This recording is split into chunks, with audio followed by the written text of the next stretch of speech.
Bonjour à tous, merci de nous rejoindre pour ce quatrième panel dans le cadre donc de cet événement à l'occasion de la Journée mondiale des villes organisé dans le cadre du projet Villes résilientes financé par l'Union européenne en République du Congo. On a déjà eu 3 autres panels et je dois dire que la question de l'implication des populations, de la participation des populations, elle a été centrale dans tout ce qu'on a discuté. On a discuté de résilience, de déchets, de solutions innovantes, du numérique, etc. Et c'est revenu tout le temps, cette question de l'implication des populations. Donc, on est très content d'avoir ce panel qui sera dédié à cette question que l'on sent centrale. Elle est donc centrale dans tout ce qui touche au développement urbain et elle est centrale dans le projet Ville résiliente. Donc, il est tout naturel qu'on en parle. Je suis ravie d'en parler avec vous tous. Et donc, je passe la parole au modérateur. Je vous écoute avec grand intérêt. Merci. Merci beaucoup. Alors, comme pour les autres panels, nous allons d'abord demander à chaque participant de se présenter rapidement, dans quelle structure il évolue, qu'est-ce qu'il fait, ainsi de suite, mais très brièvement. Je vous rappelle qu'en tout et pour tout, nous avons 30 minutes pour tout le panel. Commençons par les dames. Madame Etokabeka, si vous vous présentez rapidement.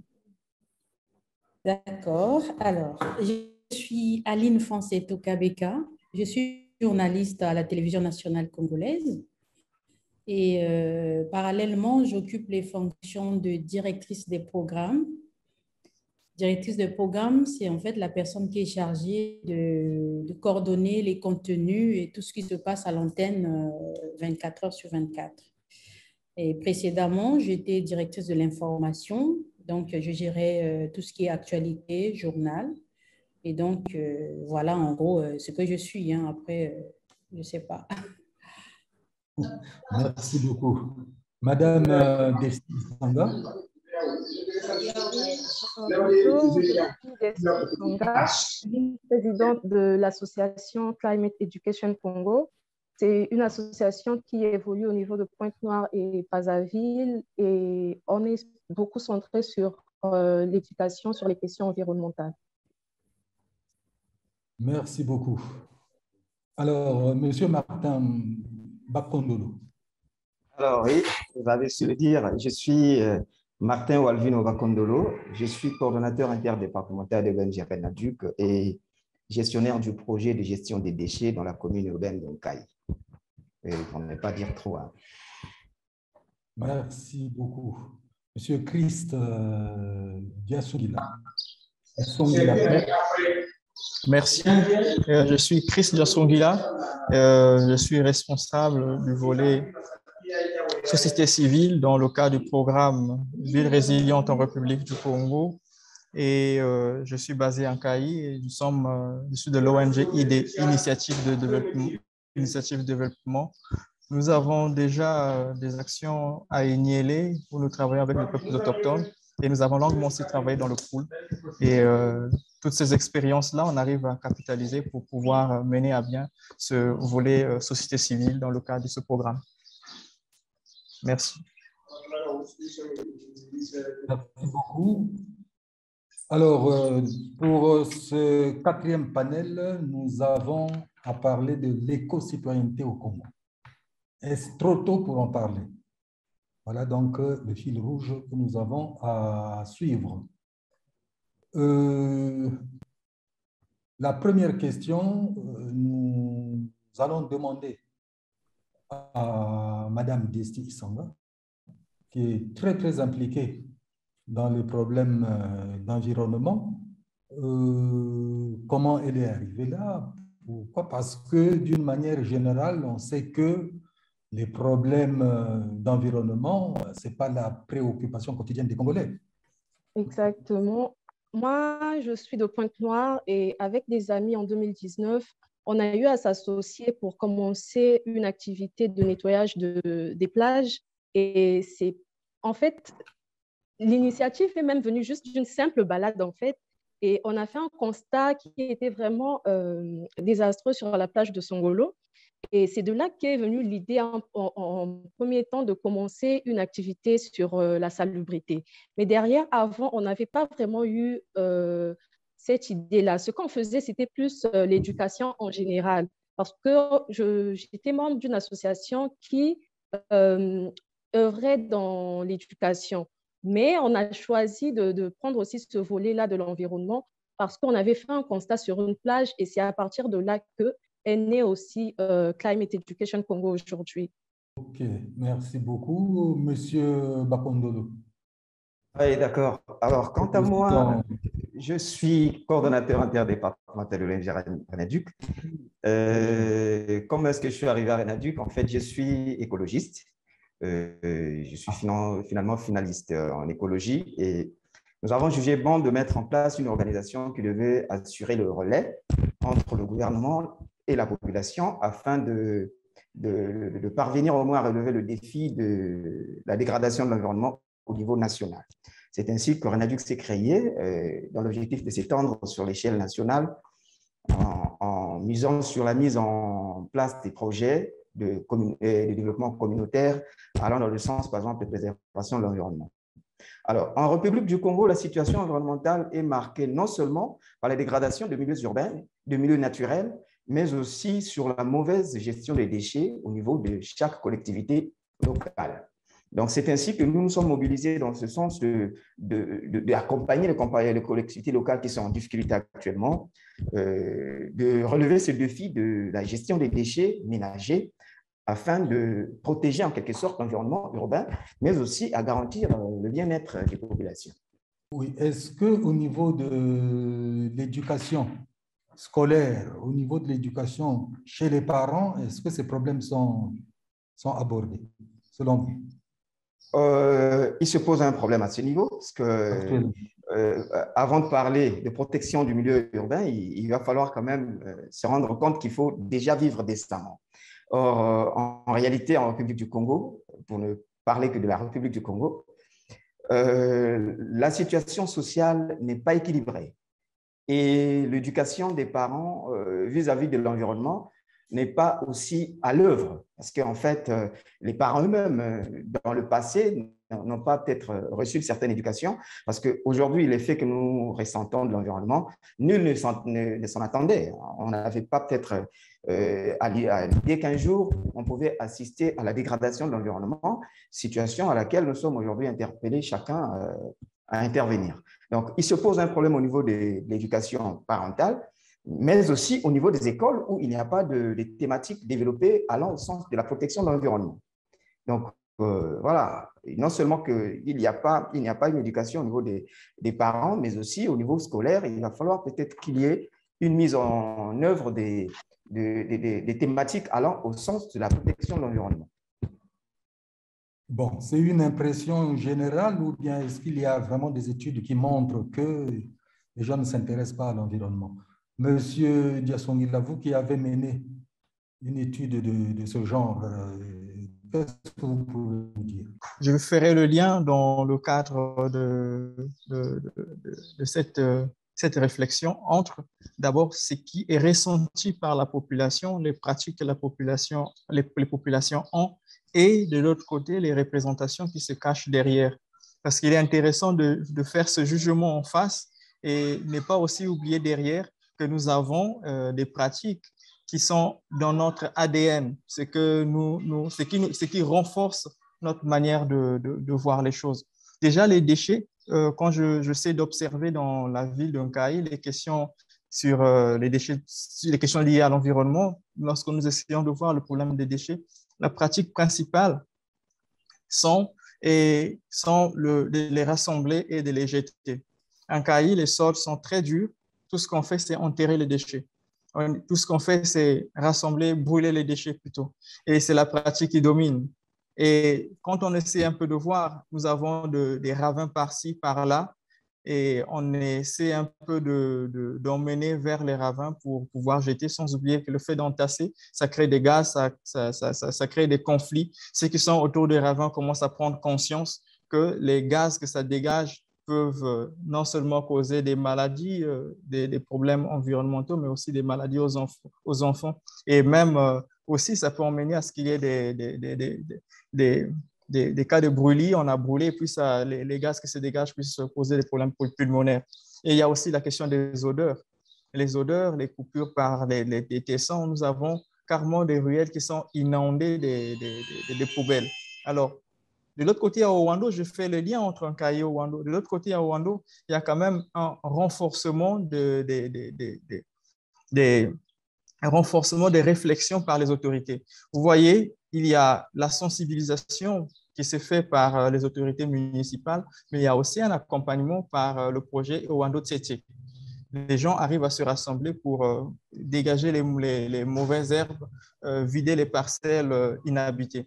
Alors, derrière cette pratique se cache quelque chose de spécifique chez les Bantous. Et nous savons que ce soit à Owando et à Nkayi, les villes sont dominées par la présence des Bantous. Et les Bantous, quelque part dans leur tradition, on arrive à dire que le Bantou, c'est un homme propre.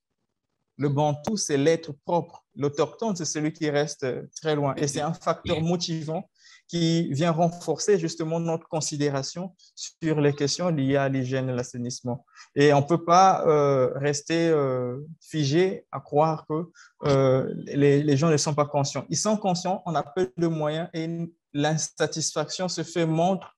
Déjà, cette insatisfaction se fait montre au niveau des conflits que génèrent les problèmes de gestion des ordures entre les voisins. Je peux m'arrêter par là, je pense. Je voulais m'adresser à Madame Itoka Beka, vous qui êtes de la presse. Quand les journalistes sont sur le terrain, n'est-ce pas? Vous qui cadrez la ville, est-ce que ces problèmes, vous arrivez à les remonter au niveau de la télé, de la radio, ainsi de suite?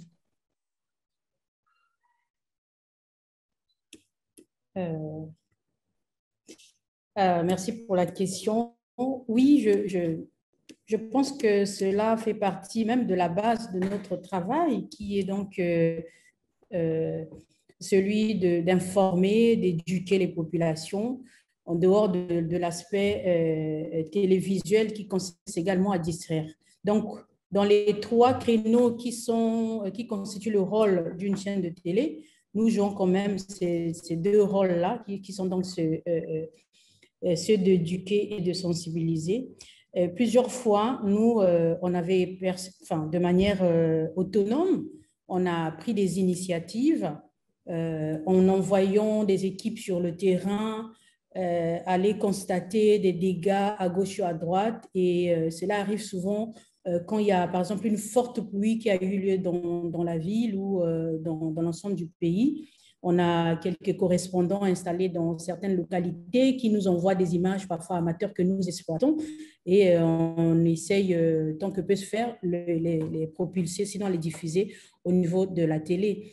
Dans ce sens-là, nous jouons quand même un rôle c'est-à-dire nous sommes comme des lanceurs d'alerte en quelque sorte. On constate, on va recueillir et puis on informe. D'un côté, c'est pour susciter l'attention des pouvoirs publics qui sont donc les décideurs, et de l'autre, c'est pour sensibiliser les populations sur leur comportement, par exemple, face à certaines situations.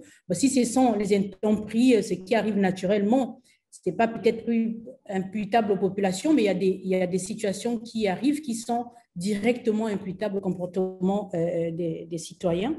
Je prends un exemple simple. Il n'y a pas longtemps, on a fait un constat sur la pollution du fleuve Congo.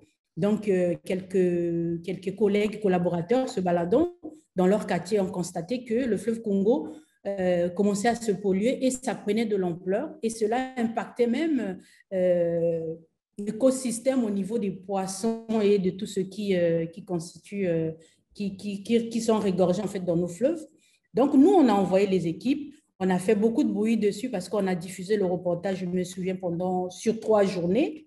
Et puis, on a fait des émissions sur ça. On a essayé de contacter des associations qui sont portées vers ce genre de situation et qui s'intéressent. Après, nous, en fait, notre rôle, nous avons informé, nous avons sensibilisé, nous avons montré. Après, on attend qu'il y ait des réactions au niveau de ceux qui sont concernés par cette situation pour faire en sorte que ça change. Oui, je pense qu'au niveau de la chaîne nationale, même si on est parfois limité par les moyens qui nous obligent à faire ce qu'on, enfin, ne pas aller au-delà de ce qu'on peut faire, mais dans nos limites, quand même, on arrive à faire ce travail-là et qui est bien remonté au niveau des pouvoirs publics et au niveau des populations. Merci beaucoup, madame. Je voudrais revenir à madame Isanga. Vous travaillez donc à Pointe-Noire sur les déchets au bord de la mer, dans la ville, ainsi de suite. Mais est-ce qu'il vous arrive de faire justement ce travail de conscientisation des citoyens? Quand nous parlons d'éco-citoyenneté au Congo, c'est bien d'aller enlever les déchets, mais est-ce que vous arrive d'aller dans des milieux, par exemple, dans des écoles, dans des quartiers, et montrer aux gens la nécessité de faire ce genre de travail pour justement amener plus de monde à vous accompagner? Oui, effectivement, sur les initiatives que nous avons eu à faire au niveau de la plage, au départ, déjà, quand on a commencé, il y avait très peu de personnes qui venaient, qui nous rejoignaient sur les activités. On avait vraiment du mal à mobiliser du monde. Et après, on a bâti une stratégie où on s'est dit, on va collaborer avec d'autres associations pour que eux, qu'ils arrivent avec leurs membres et qu'on ait quand même un grand nombre de personnes. Et à partir de là, on peut faire une sensibilisation avec toutes les personnes qui seront présentes. Donc, c'est ce qu'on faisait. Quand les gens ils arrivaient, on faisait le nettoyage et en même temps, on en profitait pour faire la sensibilisation. Mais aussi, sur la plage, la particularité de la plage de Songolo, c'est qu'elle est réservée aussi à la pêche. Du coup, il y a beaucoup de pêcheurs qui se trouvent là, mais qui ne s'intéressent pas aux questions environnementales ou à la pollution des océans. Ils savent qu'il n'y a plus de poissons, qu'il y a une baisse dans leur activité, mais pour eux, ils ont trouvé d'autres raisons. Ils n'arrivent pas à comprendre en fait d'où vient le problème. Donc, on profite de ces moments-là pour faire la sensibilisation. Et dernièrement, avec Climate Education Congo, on a lancé une campagne digitale qui s'appelait Aimons nos déchets. Le hashtag d'ailleurs se trouve sur les réseaux sociaux. Et à travers cette campagne, c'est le travail de sensibilisation que nous avons fait avec des images, avec des messages tous les jours. Et on a vraiment essayé de mobiliser du monde sur les réseaux sociaux pour les faire participer aussi à cette initiative de sensibilisation. En cette période de COVID, c'est difficile de rassembler du monde, c'est difficile de mener des activités. Donc, on s'appuie beaucoup sur le numérique pour pouvoir mener ces initiatives-là de sensibilisation. Merci beaucoup. Monsieur Dia Songila, est-ce que ID fait aussi des campagnes de sensibilisation dans ce domaine? Justement, tout ce que ne se limite pas sur les simples campagnes de sensibilisation. Nous faisons des campagnes d'accompagnement et d'accompagnement en se basant sur les résultats que nous donne cette étude socio-anthropologique. L'étude nous permet d'avoir des résultats sur les représentations que les gens ont face aux déchets, les représentations que les gens ont face aux eaux usées. Vous savez, j'avance en disant ceci, j'avance cet argument en disant ceci, que nous avons quitté la phase de sensibilisation simple, être là en train de donner les informations pour aller vers l'accompagnement parce que simplement, il y a un véritable problème sur nos messages à nous. On a pris cette conscience. Nous aussi, on a révisité nos méthodes et on s'est bien rendu compte qu'il y a des choses qu'on ne peut pas modifier sans pourtant aller dans la profondeur de la personne. Et nous avons des points du genre qu'un bantou ou un bantou, un homme qui a la tête et les pieds qu'on considère dans notre culture ne peut pas sauter les eaux des douches. s'ils sortent les eaux de douche, il y aura des maux de ventre chroniques. Alors, ce qui nous emmène, nous, maintenant, à aller vers l'accompagnement. Et justement, les résultats que nous avons de cette étude socio-anthropologique nous emmènent à aller vers l'accompagnement. L'accompagnement, c'est quoi? Qu'est-ce que tu veux changer? Qu'est-ce que la personne veut changer? Et nous l'emmenons sur ce qu'on veut, nous l'accompagnons sur ce qu'il veut changer, ce qui le dérange dans sa vie, ce qu'il trouve. On ne peut pas dire maintenant déjà que les populations ou les habitants ne sont pas gênés par ces questions. Et je réitère en disant que l'insatisfaction, on le voit, mais cette insatisfaction est des fois mal exprimée et mal interprétée par nous. C'est pour cela que nous avons adopté cette démarche d'accompagnement. Donc, au lieu d'aller dans la sensibilisation de masse ou sensibilisation de la personne simple, on accompagne la personne jusqu'au changement. Et justement, c'est le travail que nous sommes en train de mener avec le GRET. Que ce soit sur les questions d'hygiène ou les questions d'assainissement, nous sommes en train d'améliorer notre stratégie de sensibilisation en allant plus vers l'accompagnement que dans la sensibilisation simple. Nous nous tournons vers Renaduc. Qu'est-ce que vous faites? Je sais que vous avez travaillé en Pointe-Noire, en Caraïbes, ainsi de suite. Comment ça se passe, Renaduc? Alors, Renaduc, face au manque d'engouement de cette population congolaise, a finalement opté à l'éveil de la conscience des Congolais sur 3 phases. La première phase, c'est celle de la sensibilisation. On a procédé à la sensibilisation autant à Pointe-Noire qu'en Caraïbes. À Pointe-Noire, on a eu cette grâce d'avoir bénéficié du financement de l'Union européenne via l'ONG Renatura qui nous a assistés dans un grand travail qu'on a eu à mener dans l'arrondissement 5 de la ville de Pointe-Noire. On a sensibilisé la population dans la gestion de leurs déchets ménagers. Mais pour ne pas s'arrêter au niveau de la sensibilisation, c'était question pour nous d'aller à la fois à la sensibilisation et aussi à la gestion de ces déchets qui sont générés, parce que déjà le dégât était énorme. Et c'est ainsi que nous avons pensé à élargir les champs d'action sur la sensibilisation en allant jusqu'à la mise en œuvre des projets de gestion des déchets générés par les populations. Tel est le cas pour la ville d'Onkaï, où nous œuvrons depuis 2017 dans la sensibilisation, mais aussi dans la collecte et l'évacuation des déchets produits par les populations, si bien que cette gestion n'est pas du tout bien accompagnée pour le fait qu'il y a en quelque sorte l'inadvertance des autorités publiques qui devaient normalement réglementer les questions d'environnement dans le sens de mettre en place, par exemple, des arrêtés ou de circulaires allant dans le sens de soit condamner les mauvaises pratiques sur la gestion des déchets ou réglementer sur le fait que chaque producteur de déchets soit responsable des déchets qu'il est producteur. Donc, nous faisons ce travail autant pour la sensibilisation que pour finalement la prise en charge de cette charge que la population n'est pas en mesure de réaliser ou de supporter elle-même. Mais je vois le problème autrement. Est-ce qu'il est possible pour Renaduc, est-ce qu'il est possible pour Climate Education Congo ou IDE de venir voir la Télé Congo pour dire, écoutez, est-ce que nous pouvons faire ensemble une émission qui passe, je ne sais pas, une fois par semaine, une fois par mois, sur tel problème, nous faisons de la conscientisation sur tel type de problème, est-ce que nous pouvons créer, n'est-ce pas, une émission qui passerait une fois, et puis eux, ils viennent en studio, et vous faites l'émission. Les gens écoutent, ou à la télé, les gens voient. Quitte à vous amener justement des images lorsqu'ils ont été sur le terrain, et vous réalisez ça en studio. Oui, oui, tout à fait. Il est possible. Au contraire, c'est ce genre de sujet qui intéresse, puisque ce sont des sujets de proximité. Ça concerne tout le monde, pas que la population, nous en faisons partie aussi. Donc, nous sommes portés en tout cas vers ce genre d'initiative. Ce qui nous manque peut-être, c'est on n'a pas la ressource nécessaire.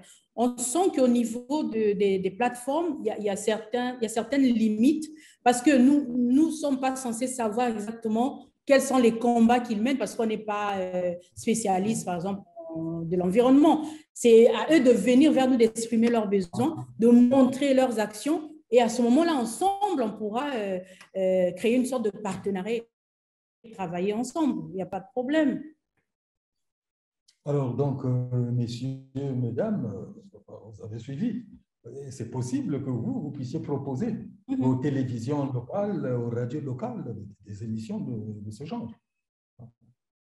Et je voulais justement demander là, vous êtes impliqué dans ce genre, mais quel est l'accueil, quelle est la réception des populations lorsque vous allez les contacter sur ces problèmes-là? Est-ce que c'est de l'engouement ou bien au contraire les gens s'en foutent, excusez-moi le terme, ou bien est-ce qu'ils sont réticents, ainsi de suite? Et je m'adresse là aux trois, aussi bien à IDE qu'à RENADUC et à Climate Education du Congo. Oui? Bon, Oui, déjà, oui, d'accord. Alors déjà, auprès de la population, il y a, vous savez que dans chaque population, il y a deux catégories.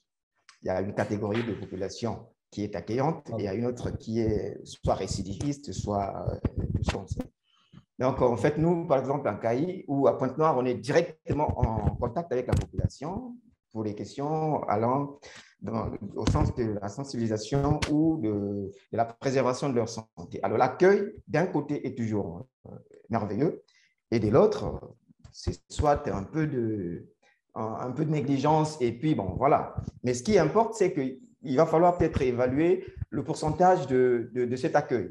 Donc, on a l'impression que le bon côté domine sur le mauvais côté. Donc, l'accueil, s'il s'agit de mettre en place ces genres d'initiatives pour, par exemple, tourner, avoir des images de terrain qui peuvent être par la suite diffusées au niveau des télés, soit nationales ou locales, je crois bien que le travail, le contact avec la population n'a pas de problème. Madame Yessanga, quel est votre point de vue là-dessus? Nous, déjà, lorsqu'on essaie d'approcher les écoles, au niveau des écoles, on n'a pas beaucoup de soucis parce que c'est un cadre éducatif. Du coup, les directeurs sont souvent d'accord avec le fait qu'on organise des activités avec des élèves. Mais le problème, c'est au niveau de la mobilisation des personnes pour des activités. Les gens sont beaucoup réticents et pour les gens, en fait, leur temps doit être rémunéré. Déjà, nous, on pense que on est payé par quelqu'un, en fait, lorsqu'on fait des activités. Les gens c'est ce qu'ils se disent. Pour eux, ce n'est pas logique que quelqu'un, tu as ton temps, pourquoi tu vas aller te lever, faire un truc gratuitement qui ne t'apporte pas de l'argent. C'est ça le raisonnement des personnes qu'on croise souvent. Et là, je pense que le problème aussi, c'est au niveau éducatif.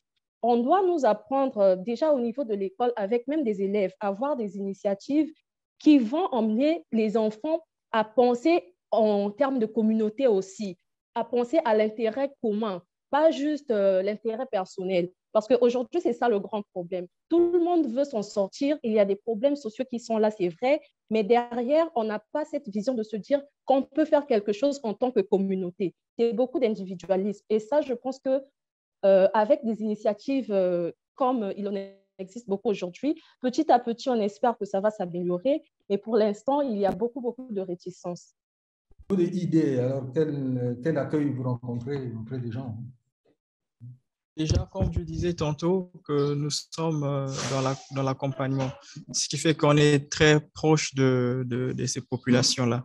Et nous travaillons avec les hommes et les femmes des ménages, des chefs de ménage, nous travaillons avec les confessions religieuses, nous travaillons avec les responsables des quartiers et nous sommes aussi en train de travailler avec les représentants de différentes organisations.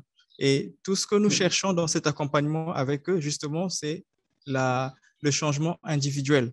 Ce n'est pas le changement d'abord de façon globale, que la personne que nous accompagnons change d'abord. Et nous menons avec eux des activités de réflexion qui, en se basant sur l'insatisfaction des populations, l'insatisfaction de la personne, on commence à rapprocher la population qui est insatisfait d'une problématique. Je prends l'exemple de la question liée au traitement des eaux usées. Il y a, de façon communautaire, il y a des problèmes. mais on sait bien que c'est l'individu, c'est le ménage qui déverse vers l'extérieur. Et ce qui nous permet de bénéficier de ce rapprochement facile avec les ménages, c'est l'accompagnement. Et je peux dire que en accompagnement, on a plus de facilité d'aborder la personne, de discuter avec la personne, de changer avec la personne que lorsqu'on fait les sensibilisations. Lorsqu'on arrive à sensibiliser de façon globale, on a la difficulté d'avoir directement d'être refoulé par la personne en disant oui, comme vient de le dire la précédente, que je n'ai pas le temps, j'ai besoin de travailler, besoin d'argent, j'ai besoin. Mais lorsqu'on vient en accompagnement, on vient en coaching de la personne, on s'assoit, on discute, on essaie de montrer, on essaie de toucher son côté satisfait de la problématique de l'environnement que nous voulons traiter. Et là, il s'accroche. Et lui, il devient en ce moment sensibilisateur des autres. Ce n'est pas à nous de sensibiliser tout le monde, mais en coachant la personne en face, en travaillant avec la personne en face, il devient protagoniste, sensibilisateur des autres. Et là, on gagne en quantité, on gagne en qualité. Vous formez des formateurs, en quelque sorte. On forme des formateurs sur les questions liées à l'hygiène et à l'assainissement. Et du coup, maintenant, je suis derrière moi. Déjà, j'ai un grand atelier qui rassemble tout un arrondissement, lesquels sont en train d'animer les questions d'assainissement. Justement, ce sont les ménages déjà que nous avons travaillé avec et ce sont de bons exemples. Moi-même, j'ai changé, je faisais ça comme vous, j'étais avec vous, vous me connaissez dans la ville, mais aujourd'hui, j'ai compris que quand je ne nettoyais pas et quand je mettais toujours des petits trous dans la parcelle avec des problèmes de fièvre typhoïde, je courais toujours avec les enfants à l'hôpital. Mais là, je dois changer les habitudes, les vieilles habitudes. Je suis en train et vous pouvez faire comme moi. Voilà. Merci beaucoup.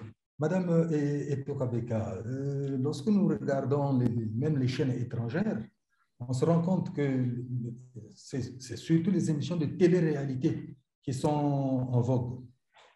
Alors, il serait peut-être intéressant aussi pour nos télés, ici, d'organiser des émissions de télé-réalité qui porteraient sur ce problème. Qu'est-ce que vous en pensez? Tout à fait. Télé-réalité met la personne dans une situation réelle, ce qui est très intéressant, et il y a beaucoup d'engouement autour de ces émissions parce que ce n'est pas de la fiction, la personne est mise en scène dans une condition réelle et cela suscite beaucoup plus d'adhésion, surtout quand il s'agit d'une cause, les gens comprennent plus facilement. Et les projets dans ce sens, on en a beaucoup. Ce n'est pas parce qu'on est en ligne avec vous. J'ai eu à mobiliser il y a quelques mois quelques collaborateurs autour, parce que c'est des personnes qui venaient me consulter pour avoir une idée de création d'une émission. Donc, je pense que sur la table des projets, il y a eu une émission sur l'environnement. Et moi, l'environnement, je le regardais beaucoup plus dans le sens de l'hygiène.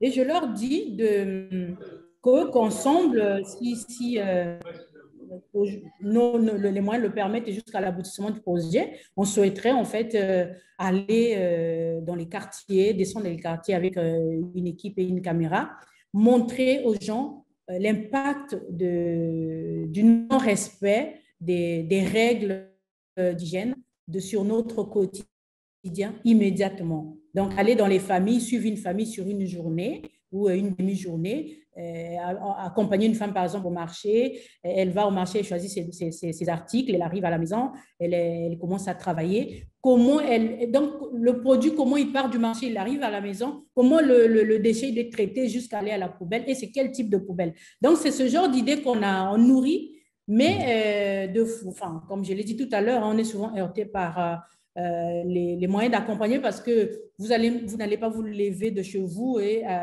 amener une caméra sans encouragement. Donc, l'idée y est. On voudrait bien faire ce genre d'émission au niveau du Congo. Ce n'est pas qu'au niveau de la chaîne nationale que ça n'existe pas. Ça n'existe pas au niveau de l'ensemble des médias du Congo parce que les émissions de télé-réalité impliquent beaucoup de moyens financiers et beaucoup de conditions techniques parce qu'il faut mobiliser beaucoup d'équipes autour. Donc, les idées, oui, on en a. Et c'est aujourd'hui, ces émissions très, très porteurs et ça touche directement le cœur et la tête de la personne qui suit et la cause est immédiatement adhérée par le téléspectateur. Oui. Merci beaucoup, merci beaucoup. Alors, quand je vous écoute, si nous revenons à la thématique de la table ronde, l'éco-citoyenneté au Congo, est-ce trop tôt pour en parler? Mais je me dis que finalement, ce n'est pas trop tôt, qu'il y a des frémissements, que nous sommes déjà dedans. Est-ce que je me trompe ou bien c'est bien votre impression? Au fond, ce n'est pas trop tôt, nous sommes déjà dedans. C'est l'impression que vous me donnez. Je vois que vous êtes vraiment sur le terrain, en plein dans ces problèmes. Donc, on n'est pas à l'époque de balbutiement. Nous sommes déjà pratiquement engagés. Je ne sais pas, Madame Muriel va tout à l'heure conclure, donnera son point de vue. Moi, j'ai l'impression qu'au fond, on est bien parti. On peut réagir, non? Moi, je pense qu'on y est. Hein, ça paraît comme un concept nouveau, comme une idée nouvelle, des choses qu'on essaie de découvrir. Mais non, non. On y est. On a 2 pieds dedans depuis des années. On y est. Mais le problème, c'est que tellement, c'est l'impression que j'ai, c'est pas peut-être bien cadré qu'on n'arrive pas à s'en approprier réellement. Sinon, l'éco-citoyenneté, peut-être c'est le terme qui change, sinon on est beaucoup plus porté vers les termes comme écologie, je suis écolo, je suis ci, mais écolo, éco-citoyenneté, c'est le même créneau en fait qui nous encourage au respect de l'environnement, à l'amélioration de nos conditions de vie, tout en prenant garde, en faisant de sorte que nous vivons mieux aujourd'hui, mais que notre bien-être d'aujourd'hui n'impacte pas sur la génération future. Donc, ces questions-là, cette idée-là, ces concepts-là, ces actions-là, on les mène, on les a. Et je ne vais pas loin. Nous parlons aujourd'hui COP, conférence sur le climat, mais ça en fait partie. Tout ça, ça fait partie des actions qui montrent que nous aussi, on est adhérés, on adhère à ces questions de l'entretien, sinon du maintien de notre environnement. Mais le problème, c'est de cadrer, d'encadrer, de faire impliquer les populations de manière réelle, que ça fasse réellement partie de leur quotidien, sans tabou et qui se rendent compte réellement des enjeux qui sont derrière. On en fait, mais de manière un peu désordonnée, mais il est peut-être temps de les encadrer un peu plus strictement. Voilà. Merci beaucoup, merci beaucoup. J'aimerais quand même entendre le point de vue de Madame Isanga, la grande militante.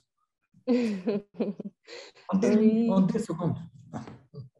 Pour répondre à la question, est-ce trop tôt pour en parler? Je ne pense pas qu'il soit trop tôt, déjà s'il s'agit d'en parler, parce qu'aujourd'hui, on fait face à beaucoup de problèmes environnementaux et nous sommes affectés par cela. Il y a un impact qui est direct sur les populations. Du coup, c'est le moment d'en parler. S'il faut en parler, on doit en parler. Donc, est-ce trop tôt? Non, nous devons en parler. Et on voit bien qu'il y a plusieurs personnes qui sont déjà engagées dans la voie de l'action aussi. Donc, ce qu'il y a peut-être à faire, c'est de continuer à travailler de sorte à faire comprendre un peu les enjeux qu'il y a derrière au niveau des populations, parce que c'est ça qui pose problème. Aujourd'hui, on sait que l'information, par exemple, elle est disponible, mais c'est l'accès aussi à l'information parfois qui pose problème. Et là, nous, en tant qu'association, en tant qu'organisation, on essaie de remédier à ça et on espère qu'avec toutes ces initiatives éducatives, on va dire, les gens vont réussir à comprendre quels sont les enjeux et pourquoi est-ce que c'est important de penser à ces questions et d'essayer d'apporter aussi des solutions. Déjà, de prendre conscience individuellement de ce qui ne va pas dans nos habitudes au quotidien, parce que le problème, ce n'est pas juste au niveau par exemple, du gouvernement pour dire qu'il manque l'accompagnement et tout, mais chacun a une responsabilité face à l'environnement, face à l'environnement immédiat dans lequel il est déjà. Donc, ce sont des questions qui sont déjà abordées et qui doivent être abordées parce que nous sommes en plein dedans. Merci beaucoup. Et je vois que ce sont des jeunes qui sont engagés là-dedans, donc ça ira très, très loin. Merci beaucoup. Je remets la parole à Muriel. Oui, merci à tous. Non, bon, je dois faire une conclusion, mais c'était aussi beau de finir sur les propos de Madame Isanga. Et voilà, le Congo est aussi géographiquement au cœur du bassin du Congo, au cœur de cette forêt tropicale, deuxième poumon de la planète. Le rôle des forêts est encore remis en avant s'il y a besoin avec la COP 26 et avec les initiatives spécifiques sur les forêts qui sont prises aussi à cette occasion de la COP 26. Et le Congo-Brazzaville est un acteur central dans toutes ces questions. Et ce sont les autorités qui s'engagent aujourd'hui avec les autres pays au niveau international, mais les populations et les Congolais sur le terrain sont aussi des acteurs de premier plan. Et je suis très enthousiaste de vous entendre à tous les niveaux, au niveau des projets qui travaillent en proximité, au niveau des jeunes qui s'engagent, au niveau de la télé qui s'engage également. Donc, c'est très porteur d'espoir et c'est d'actualité. Voilà ce que vous nous dites. Donc, on retient cela. Et la délégation de l'Union européenne, en tant que soutien, elle se place. Les questions environnementales sont au cœur de la programmation avec ce fameux Green Deal dont on entend parler, mais c'est une politique, une stratégie définie à haut niveau, mais qui se traduit sur le terrain et au niveau de la programmation spécifique dans chaque pays par des actions très concrètes. Et à plusieurs niveaux, on souhaite s'associer à la fois avec les jeunes activistes dans des campagnes, dans des projets plus structurels sur du plus long terme, auprès de différents acteurs sur différents modes. Et donc, à ce sujet, on vous invite tous à passer auprès de la délégation à Brazzaville, pour ceux qui ont sens de cette campagne dont parlait Desti tout à l'heure, qu'ils ont fait sur les réseaux sociaux en septembre, et que nous, on a choisi d'imprimer et qu'on affiche là pendant une dizaine de jours sur les murs de la délégation, avec une campagne, avec des visuels, des photos décalées au ton humoristique qu'on apprécie beaucoup, et que on affiche sur nos murs, que tout un chacun peut apercevoir en passant, avec dans le but d'attirer l'œil, d'attirer l'attention et de dire tiens, de quoi on parle. Le ton humoristique et décalé permet d'attirer l'attention, et donc dans le but qu'on parle de ce sujet des déchets. Parlons-en, qu'est-ce qu'on peut faire, qu'est-ce qu'on fait, qu'est-ce qu'il est possible. Et voilà, on est ravis de s'associer à Climate Education Congo sur cette campagne. Merci à tous pour votre temps et de votre participation à ce panel. Et donc, on continue ensemble à œuvrer sur le chemin de l'éco-citoyenneté. Merci beaucoup. Merci à vous. Merci. Merci à tout le monde. Au revoir. Merci. Merci. Au revoir. Au revoir.